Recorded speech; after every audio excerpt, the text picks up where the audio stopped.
Hello and welcome to the National D-Day Memorial, virtually at least. I'm John Long, the Director of Education here at the Memorial, and it's my pleasure to welcome you to our second Lunchbox lecture of 2021. It's going to be a good one, but before we get started, let me remind you about some of our other upcoming programs. In February, Black History Month, we'll have two great Lunchbox lectures that you don't want to miss. On Thursday, February 4th, we will be talking about the Red Ball Express and the role of transportation in winning the war in Europe. And this ties in with African American history because so many of the drivers on the Red Ball Express, this trucking route through France on to the front, were African Americans. It's a great untold story that we are happy to share. Then on February 18th, our Lunchbox lecture will feature author Alexis Clark and talking about her book, Enemies in Love, a German POW, a Black nurse, and an unlikely romance. Another great untold story of World War II. In March, we have our next virtual book club where we will be discussing, for the first time, a work of fiction, All the Light We Cannot See, a very interesting novel set in war-torn France, and won a Pulitzer Prize. It's a great book. So if you're interested in joining us for that, you don't have to read the book. Obviously, there aren't any quizzes or anything, but if you want to get hold of the book and read it in advance, again, you'll certainly get a lot more out and can participate in the discussion on March the 9th at 1 p.m. for our virtual book club on All the Light We Cannot See. Before we get started, I also want to pay a tribute, because if you've watched some of these Lunchbox lectures, the person making it all happen all this time has been Maggie Hartley, and she's the one occasionally on camera, but more often behind the keyboard and handling all this technology that I don't pretend to understand. This is Maggie's last day with us at the D-Day Memorial. She is going on to bigger and greater things in her career at the National World War II Museum in New Orleans. And so thank you to Maggie for all your hard work and for, let's say, handling this technology, because Maggie can tell you some stories about me and technology, I'm sure. But our talk today features one of our D-Day Memorial volunteers, Richard Elder, son of a D-Day veteran who has spoken to us before about his father's tank battalion, and has also been a lecturer for continuing education programs in Charlottesville for a number of years. He's speaking to us today on another interesting story that often gets overlooked in the D-Day story, and that is the raid on Dieppe in 1942. And so I'm going to turn the podium now over to Dick Elder to tell us about the Dieppe Raid.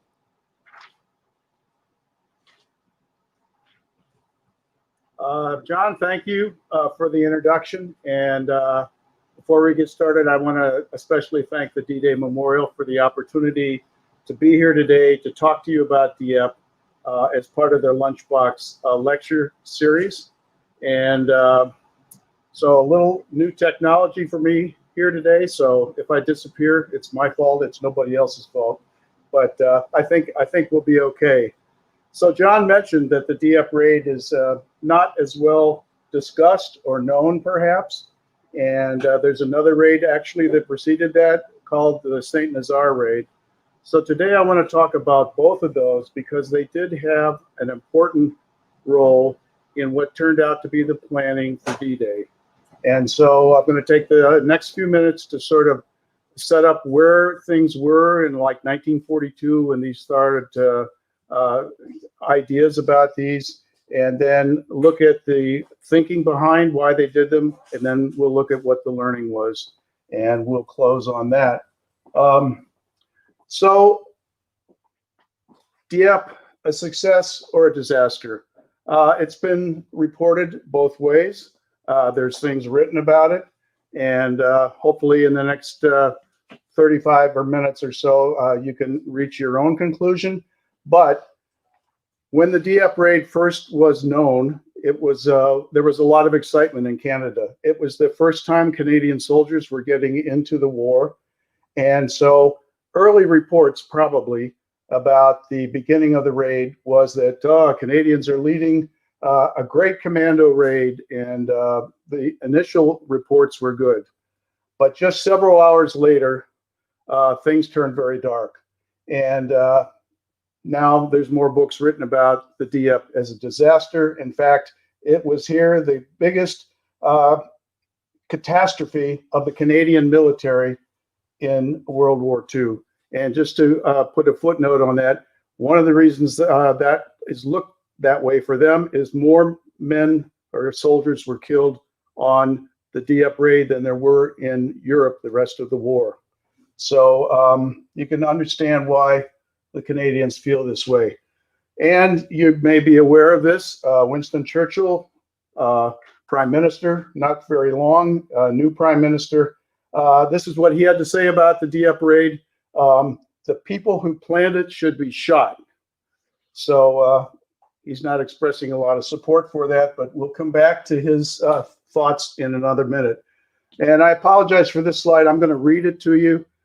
It's the best summary I've read about this, about what was going on. So in 1942, Canada had been in war with Germany, but hadn't really done any fighting. Thousands of fresh troops were in Great Britain. They were training. They were eager to get in the fight. You can understand that. At this time, we're getting ready to fight in North Africa, but the Soviet Union, who now had been invaded by Germany, is pressuring Britain to start a second front by invading France. And this is a continuing theme that we're going to talk about today. But they weren't ready. The Allies weren't ready. And so they decided to do some raids. We'll talk about two today, to start to begin to understand what had to be done, what do they have to learn, and then get ready for what in the end will end up to be D-Day.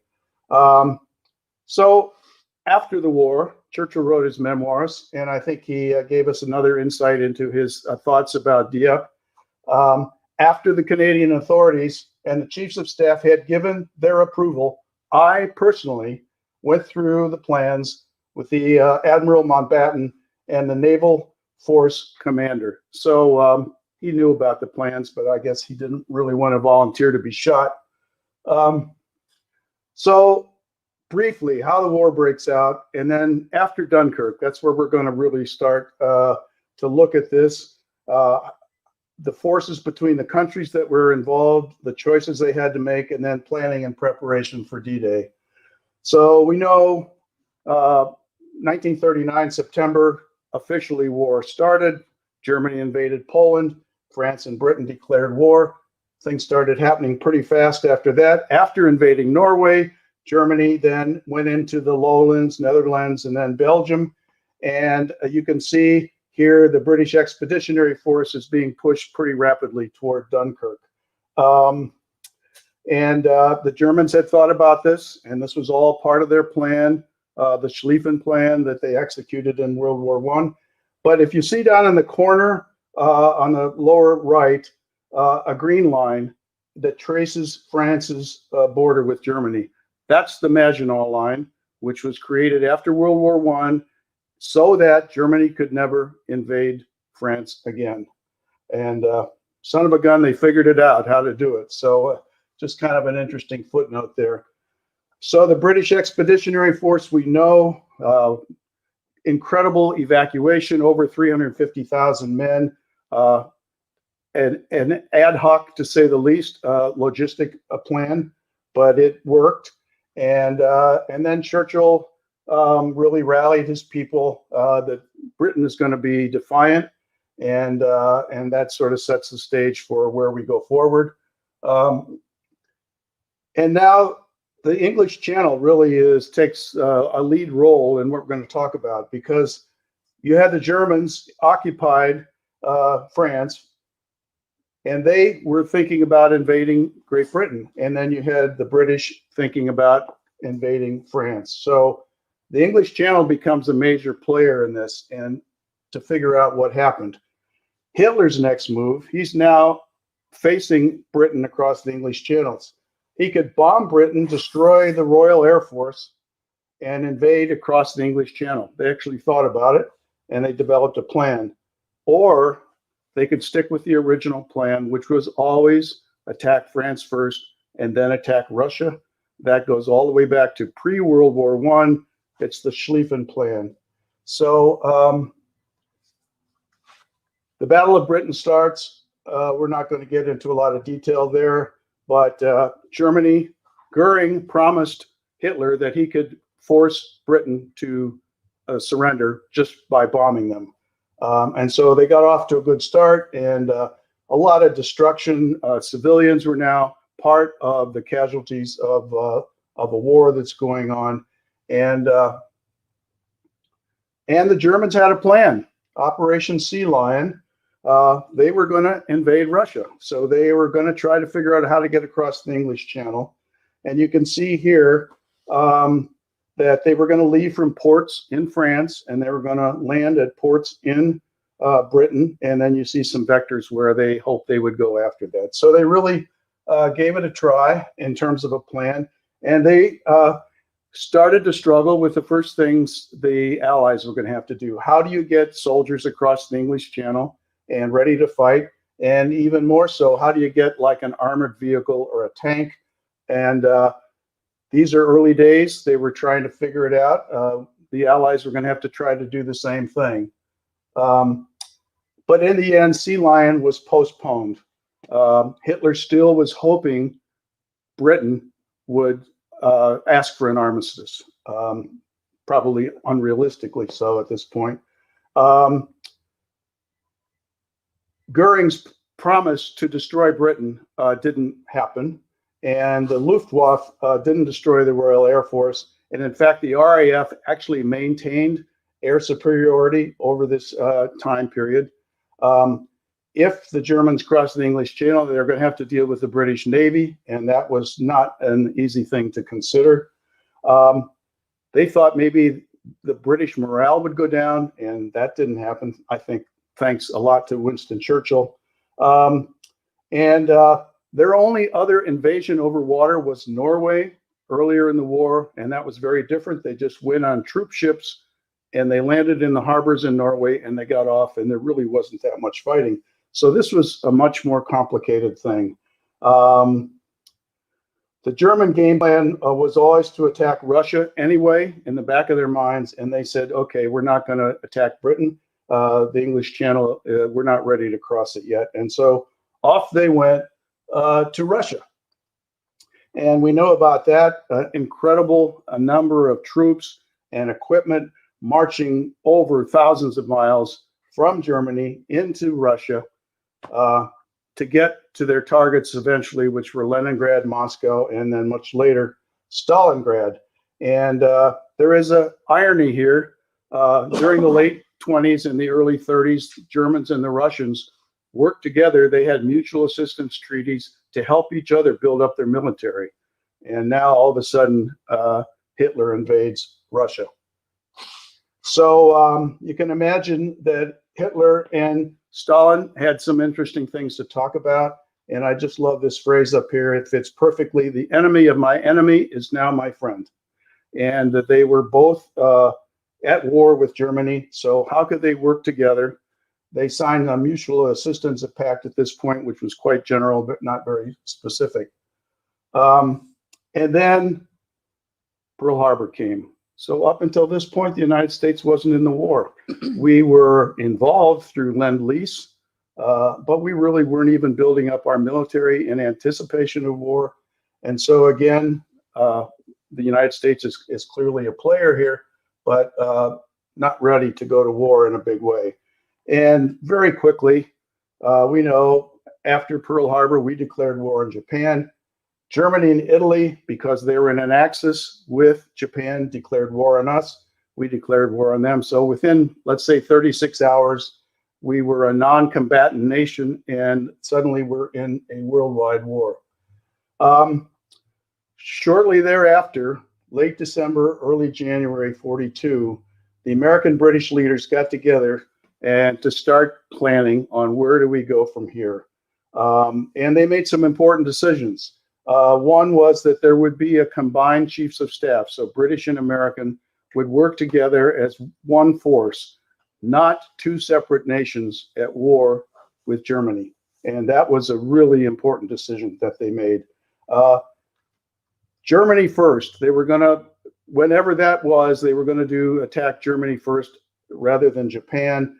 And obviously, the United States was not in good shape with most of our Pacific fleet had been bombed. The Allies would invade North Africa. So that would be the first time the British and the Americans would make an invasion. And then, of course, the big show was going to be invading France. Nobody knew the date at this point, and nobody knew exactly where it was supposed to happen. Some bombers that we weren't using were sent over to Great Britain. And so from British perspective, where now do you attack Germany? We have to think about this. This is Hitler's Atlantic Wall. Not sure he really needed to fortify 1,400 miles, but he did. And you can see from the other image over here that the brown indicates where there were artillery batteries, and the blue indicates where there are army divisions. So Hitler's Atlantic Wall was there, and it was being defended, and that was something that had to be thought through. So the military planning for the eventual cross-channel invasion was we had to understand the strength and capabilities of the German defenses. Where are they located? When will the Allies be ready? And then finally, how to plan and conduct a massive combined military operations across the English Channel. And that's what D-Day was. The Germans were kind of on the edge of that, but they stepped back from that.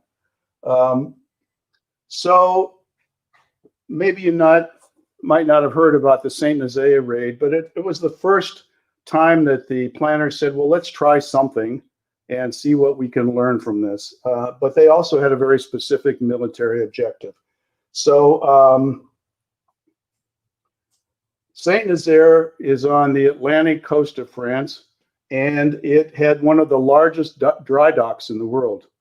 And that meant that German warships in the North and South Atlantic, if they were damaged or needed to be repaired, they could go into this dry dock, not have to go all the way up around Europe and into one of the ports on the Baltic. So this was a strategic asset for Germany, and we wanted to remove that. So the goal was to destroy the dry dock, and then the idea was they're going to take an old destroyer left over from World War I, fill it up with explosives, and they're going to crash it into the dry dock. And I just love the thinking about this, how it goes. And the fuses would be delayed and hidden below deck. There were going to be 100 commandos, and their job was to simply, they're going to ride in on the destroyer, and then their job is to run through the town, create chaos, and then hopefully get back to their a ship and a boat and take them back into England. So that's what Saint-Nazaire was all about. A very ambitious water journey to get from Plymouth all the way down to see where Saint-Nazaire is. The dark black indicates they're inbound, and the blue indicates their return area. And here we see two images of the same destroyer. On the top was what the HMS Hamilton looked like at the end of World War I. And they knew that German destroyers had a different profile. And so they modified it. Same ship. This is how it looked getting ready for the Saint-Nazaire raid. And then this is a diagram of the port of Saint-Nazaire. They had submarine pens there, but here's the dry dock, access out to the sea, and the idea is the HMS Campbellton is supposed to ram right into that dry dock and then explode. So what happened? Well, they're coming in. British bombers were supposed to bomb at night, sort of to distract the Germans. And if there were searchlights, they would have them pointed up at the sky, maybe not out over the water. So there was a thought there. At 1:22, the Germans actually spotted some of the flotilla that was coming in, but it didn't really matter because in just 12 minutes later, the Campbellton crashed into the dry dock It was going 33 knots at the time, which I think is kind of fast. I'm not really sure. And it penetrated 39 feet into the dry dock. The dry dock, in fact, was destroyed, but after the big explosion, never used again. Commandos ran through the street, creating their chaos.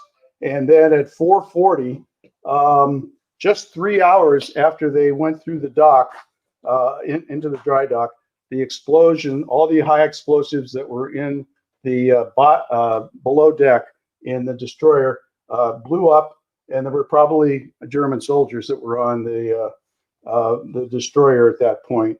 The commandos went to find their boats that would take them back out in the English Channel, and they had been destroyed. And so sadly, they were told by the commander of the raid, guys, you're on your own, try to get back to England. And they did. Some of them did, but some were also captured and prisoners. So mission accomplished. A big military target destroyed, took away a big advantage that Germany had. So the greatest war of all, greatest raid of all, I don't know whether that's true or not, but it was a good start. And right about the same time, Churchill and Stalin are meeting again. And understandably, Stalin is complaining that the British aren't sending supplies fast enough and that he wants a cross-channel invasion. And for the same reasons we said before. And Churchill can't really tell him exactly what we're thinking, but, you know, we'll be doing something.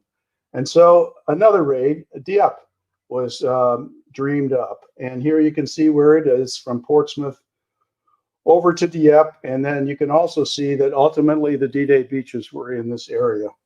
The Dieppe objective and plan was much, much more complex, but maybe that reflects, you know, that we're deeper into our planning. We need to understand more things.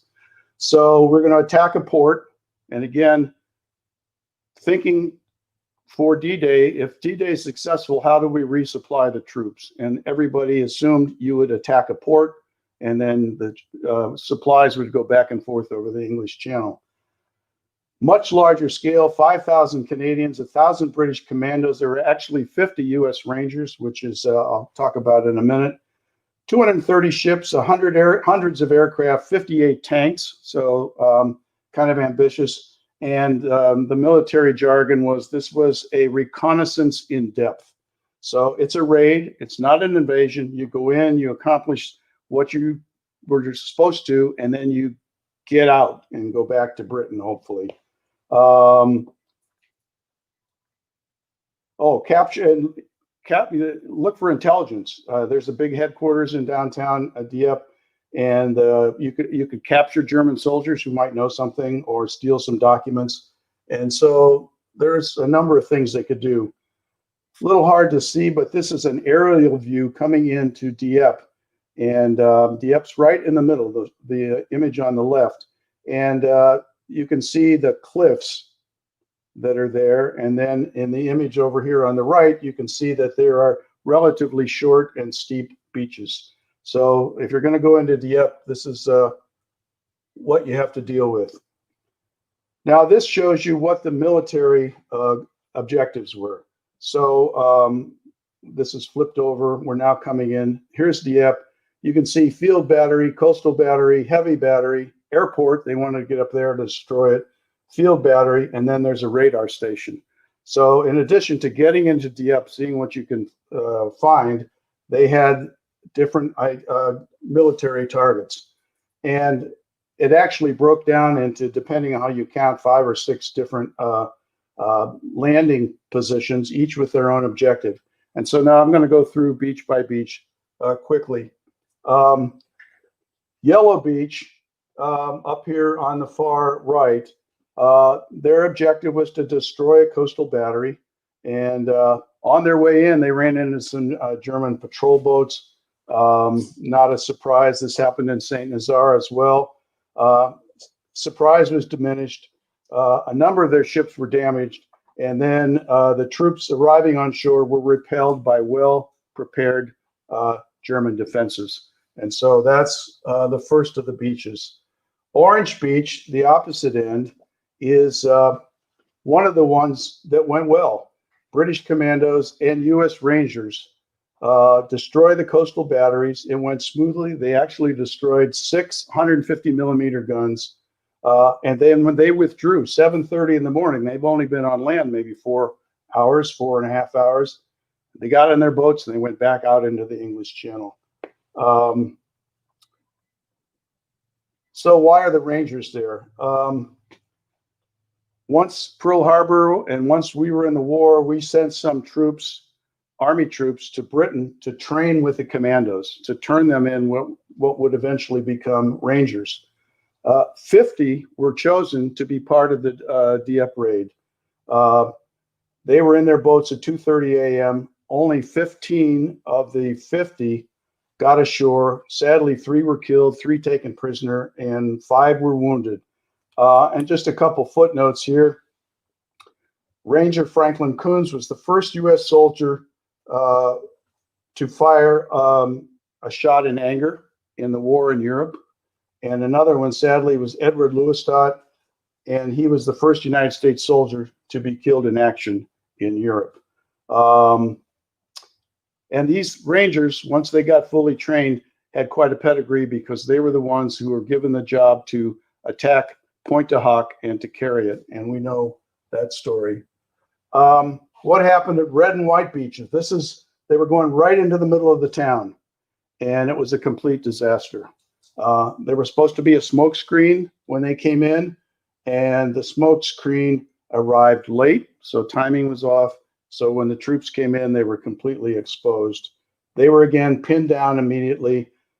They had tanks they were going to try to bring in. Only 29 actually got on land, and only 15 made it up to the seawall. And many, you may already know this, these tanks could not operate on the texture of that beach. They couldn't move. I mean, we'll see some images here in a minute. Eventually, these guys had landed, let's say 2:30 in the morning, something like that. At 1400 hours, the ones who could withdrew. And so they were there a long time. And interesting, the Germans actually captured a copy of what the plan was for the raid. And what's written is they didn't think it was very professional, and they kind of laughed, and they were not impressed. All right, Blue Beach on the right again.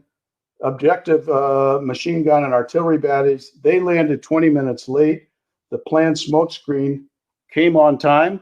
They came in late. They were exposed when they came in. They were then pinned against the seawall. This is a familiar story, unable to advance, and they actually then withdrew, the survivors. Green Beach here, also loading craft drifted off course. The troops landed in the wrong place. We've heard that before.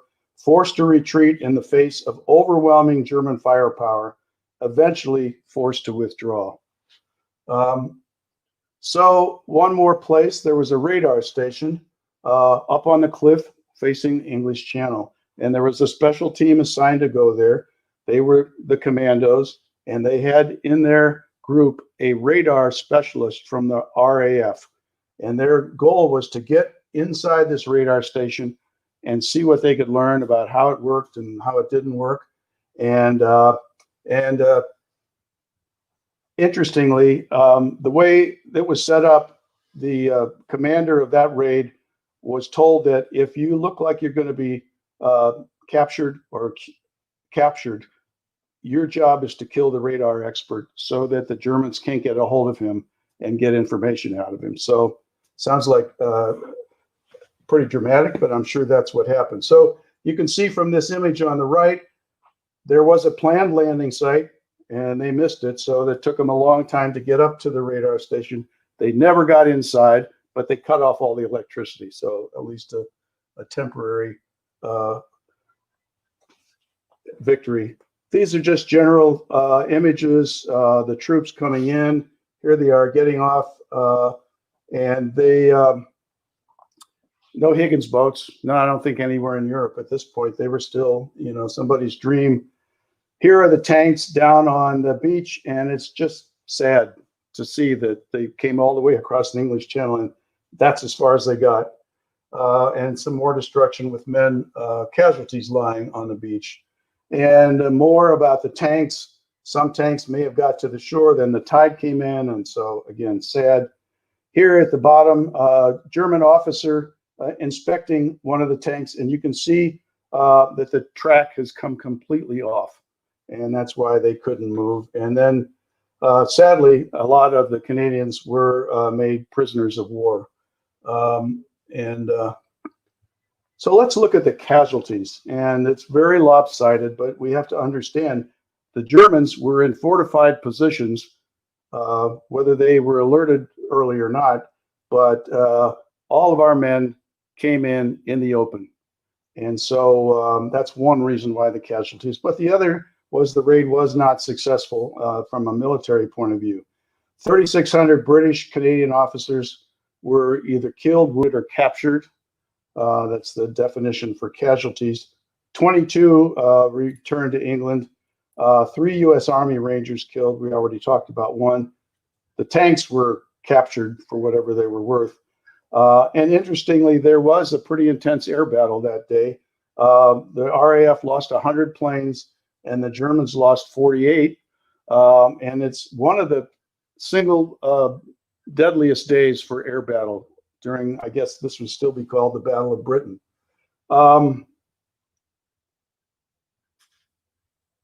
So what went wrong at Dieppe? A lot. We know that one of the flotillas was spotted by patrol boats while they were crossing the English Channel. Poor reconnaissance. The beaches and the cliffs were heavily defended, and we were not prepared for that. And that's where a lot of losses occurred. Lack of sufficient training and experience. And that's really the whole point of this. Nobody had ever done this before. Somebody had to go try it. And sadly, it was exposed. Ineffective bombing. Only half the planned bombing was done over Dieppe. And this is kind of a weird story, but back in Britain, commanders or whoever, desk people, had a discussion about, well, if we bomb Dieppe too heavily, then the French people will hate us. And that could hurt later on in the war. So actually, they only dropped half of the bombs that were originally allocated for this particular raid. Navigational errors, we know. The tanks, we know about that. And but there's no real evidence that the Germans had a big warning and were extra prepared. They just were doing their normal jobs. So Dieppe, military disaster or success? And here's a man, a historian, David O'Keefe, in more modern times. Was the Dieppe raid just a raid? And his answer was no. And here's what he found out. Was something else going on? In 1995, documents were released 50 years after the war, classified archives. 1,000 pages he reviewed, and he found evidence that there was a mysterious commando unit was involved in the Dieppe raid. It was officially a pinch operation, which means they were supposed to steal something. And it was led by Ian Fleming, picture here, who is the creator of James Bond. So, but he was a serious intelligence officer at the time. The Germans, it turned out, had recently modified their Enigma encryption machine, which is shown in the lower right-hand corner. And I think it went from 3 rotors to 4 rotors, but don't ask me what that means. And Bletchley, this meant Bletchley Park was having trouble decoding all the German messages. And that was one of the huge intelligence advantages that the British had at this point. So the idea was, let's put some guys into this raid and send them out to see if they can find samples of the machine in a port or on a ship or in a nearby building, or capture a German who knows something about it.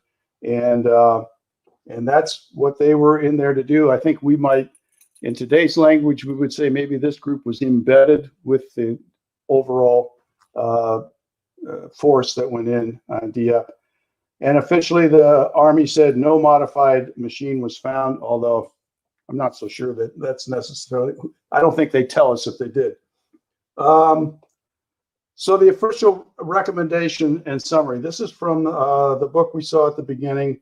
The Canadian military conducted an assessment, and this is what their conclusions are, and I'll have to read them.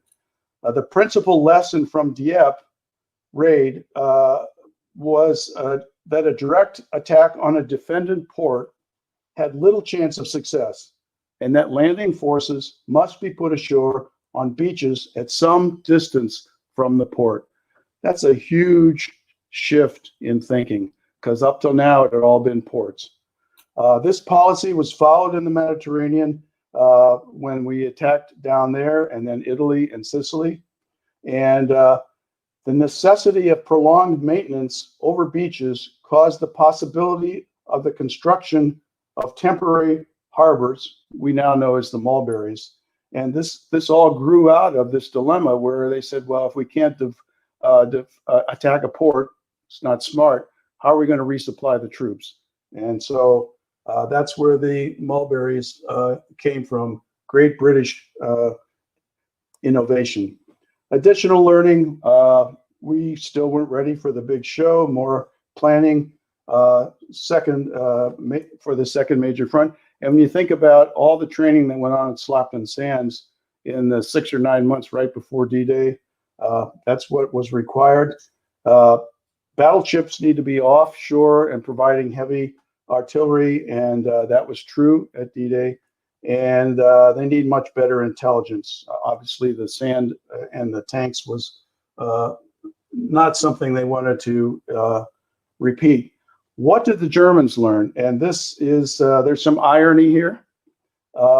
They believed the Allies would invade a port. And because what happened to Dieppe, they convinced themselves that bring them on, we're ready for them.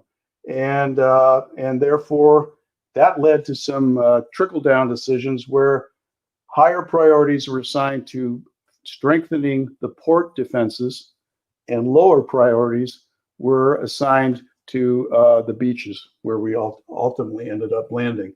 So I like to look at this as stepping stones to D-Day. We had to develop a doctrine and plans because it hadn't been done before. Saint-Nazaire was a first step, a very good military outcome there. Dieppe, not a success in terms of live lost. We didn't get any, I don't think, one of those decoding machines, but learning, valuable learning. Operation Torch used all these things, and then Sicily and Italy, and just see the time frame chugging along until we got to what we now know as D-Day, and we're all familiar with this and how it went down. And it was, the success was the product of the learning that they got from Dieppe, as well as many other places as well. And I like to use this information in the tours I lead at the National D-Day Memorial, because when you think D-Day was the largest combined military operation in the history of the world, 150,000 men, 11,000 planes, and 5,000 ships. And this was the timetable for landing on Omaha Beach. Incredible, to the minute. So you talk about planning. And of course, not everything went perfectly according to plan, but this was the plan that they were going to execute on D-Day. And I think this is a good place to end our discussion, or at least this part of it. Again, Lord Louis Mountbatten on Dieppe wrote later, "I have no doubt that the Battle of Normandy was won on the beaches of Dieppe. For every man who died at Dieppe, at least 10 more must have been spared in Normandy in 1944. So I think that's a pretty good place for us to end. And this is one of the beaches at Normandy. It's not like Dieppe, but this is Gold Beach. This is at Arromanches. And just to remember what they still look like today, there's still remnants of the harbor that they created and pieces of all the dry docks. And if you haven't been to Arromanches, if you go over there, please do. There's an incredible museum It's like a basketball arena size model of all that went on in this Mulberry Harbor at D-Day. So,